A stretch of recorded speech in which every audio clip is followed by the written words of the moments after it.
How did Lil Rob get part of Familia Records, man? Talk to us about that. Lil Rob wrote me a letter. Okay. Yeah, I think it was his brother wrote me a letter. He was telling me about Lil Rob.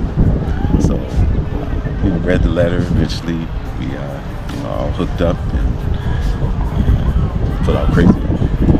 And this is before Lil Rob was the Lil Rob that we obviously know to this day. Right. Did you see something in him? Did you know that he would be, one of the main factors in Chicano hip hop? Yeah, 100%. Okay. Yeah, so already, conceptually, already recognized that he from the beginning. So, because we needed, as I mentioned before, we needed a heartthrob for the label. Okay. So he fit the bill. I just knew off the top that all the girls are gonna love him. Gonna like him. So, Yeah. So I pushed Lil Rob hard. I mean, yeah, real hard. And he was there for a little while, and I know there was some time after where there was some dissing going on. He released something, and then you released something. Can you break down what happened there? Yeah, we went back and forth with this.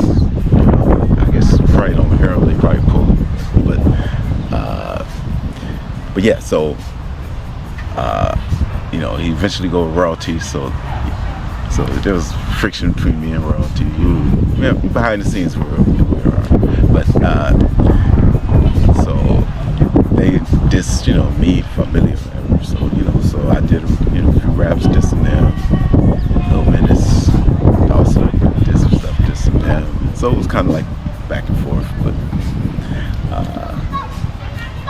I don't blame Lil Rob, he was a little kid, so I think he was just getting influenced. But there's never been no personal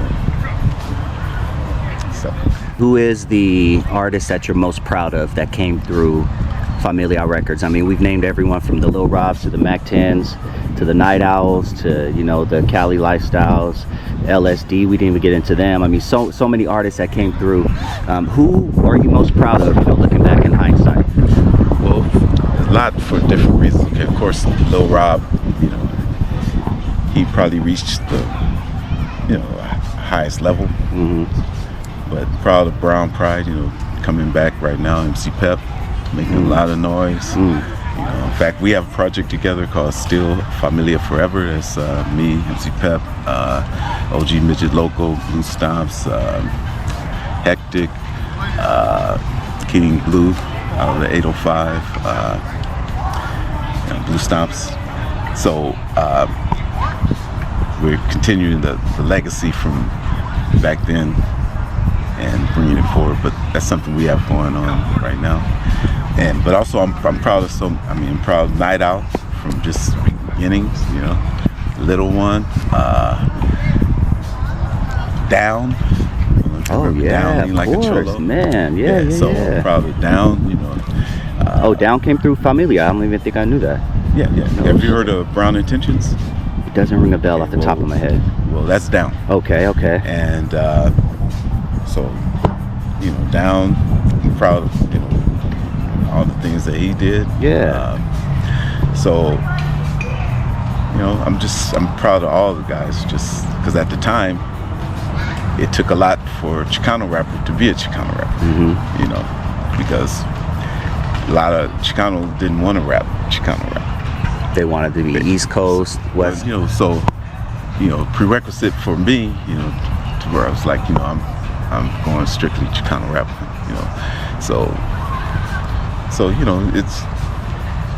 it eventually laid the foundation. I enjoy everything that was happening. Every time you see somebody on stage rapping some oldies or something, or just starting a record label, we started all that entrepreneurial,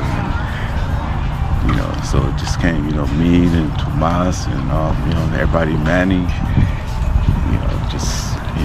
we have Mr. D, Royalty, so Capone, so everybody, that entrepreneurial spirit, which Familia Records just kicked off, Yeah, and it's still living today, Now, you mentioned you have a project coming up, Still Familia Forever. Talk to us about that, and what else do you have coming up, man, that we can promote? And if there's anything else that you would like to promote, the floor is yours.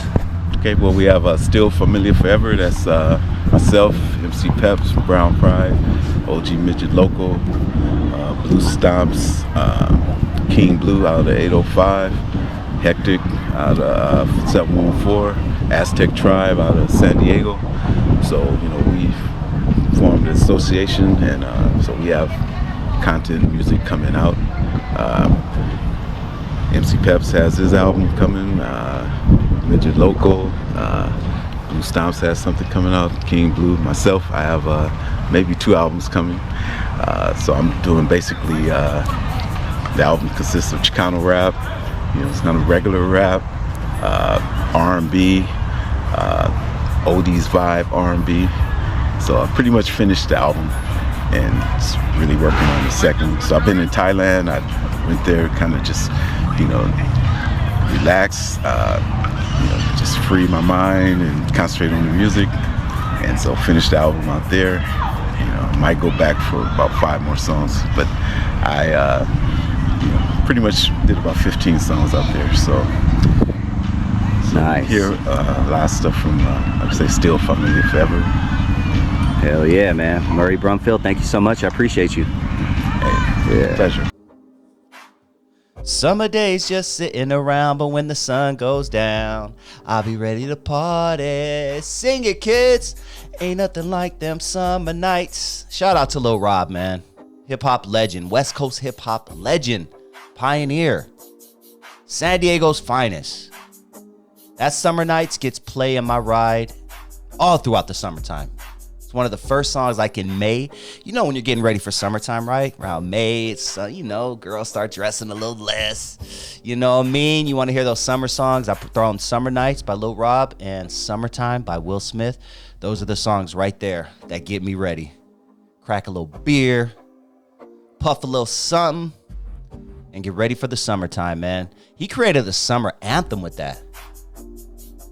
But shout out Lil Rob. I had no idea that he was down with the Familia Records team. In fact, he was there at the beginning of his career was with Familia Records. And that just goes to show you once again the branches that Familia Records has. Their extension, they're like an octopus. It reaches out to a lot of different artists, man. I mean, we can go down the line. We haven't even talked about Night Owl. There's a couple we haven't talked about. But dude, shout out to Murray Brumfield for the wealth of knowledge that he has when it comes to the hip hop game, especially the early 90s, when they were still trying to figure this thing out. Everybody was still trying to figure this thing out in the early 90s, man. He didn't really know what he was doing. Hip hop was still new at that time, especially people had just started making money off of hip hop, maybe what, 10, 11 years before, maybe 10 years before this. So this was still new to them, man. They were out there doing their thing and trying to figure this out. So I got to show much respect and much love to the pioneers out there because hip hop saved my life, man. Real talk. When no one else was around, hip hop was there. My boombox, my radio. My radio believes me. I like it loud. I'm the man with the box when I rock the crowd. That was me. Bumping down the street with my hardcore beat while my JVCs vibrate the concrete. Yeah, man. So I got to give props to Familia Records and Chicano rap pioneer Murray Brumfield. Make sure you go down that rabbit hole and stream and download as much Familia Records music as you can, especially if you appreciate that early 90s West Coast gangster rap hip hop sound. You're going to appreciate this, man. I knew about Familia Records before this, obviously from the likes of the Brown Prides and the Norwalk's Most Wanted, but I didn't know this much about Familia Records and their outreach until I sat down and had this interview with Murray Brumfield. And I know you just got to see a little clip of the interview, but if you go to the link, if you go to the description, the link to the full interview will be posted in the description once I release all of the clips so you can watch it in its entirety. So please hit that like button if you have not already, and if this is your first time joining the channel and you like what you hear, please hit that subscribe button. And if you enjoyed this video, you just might appreciate this bonus clip I'm about to play for you right now. Alonzo Williams, my co-host, who had a hit single in 1986 that you all may remember. Before you turn off the lights, let's make one thing understood. If you plan to make love to me, you gotta do it good. We all know the song for the most part, right? It was a big hit. Still, you can still hear that song playing on the radio to this day. But my co-host, Alonzo Williams, who was a big time dude, who had a lot going on in the 80s. He's the reason Eazy-E is around. He's the reason Ice Cube is around, I should say. He's the reason for NWA. He's the reason for a lot of careers on the West Coast. If you don't know the story about Alonzo Williams, go down that rabbit hole and check out the story of Alonzo Williams. But Alonzo Williams reacted to Kid Frost and his comments about Latinos being a force to be reckoned with when it comes to the support that they give to black artists. Just a little 30-second clip that caught my attention. What are your thoughts on that, Lons? Motherfucker ain't lying. He is not lying. As world-class wrecking crew, 85 to 90% of the crowds I played for was Latino. You hear that? 85 to 90% of the crowds he's played for have been mainly Latino. And this is a black artist, once again. If you don't know who Alonzo Williams is, black artist. I have played car shows and concerts. Wasn't a black person in the room except for us on stage and backstage. Are you paying attention? Car shows, concerts, and library appearances. The Brown homies show up and support their artists. Alonzo Williams had one hit single back in 1986. Still gets love for it to this day, mainly from the Brown homies. Okay? Latinos have a loyalty to their music that can't be shaken by nobody. A loyalty. I know a lot of black folk right now is like, what does that mean? We're the biggest crabs in the barrel people in this dang country. A lot of that has to do with the shit that we went through. But look, everybody went through shit, right? Every group went through shit. Can we stop blaming stuff on what happened 300 years ago? But loyalty, guys, I know. Sit down. Johnny, pay attention.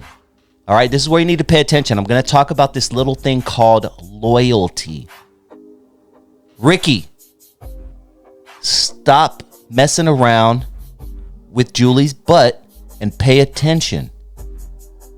Loyalty, kids. Are you guys paying attention out there, kids? Loyalty is something that we don't see in our community. We don't even spend our own money in our community. We can't wait to give other groups our money. We get paid on Friday, what we do? Girl, let me go get my hair did.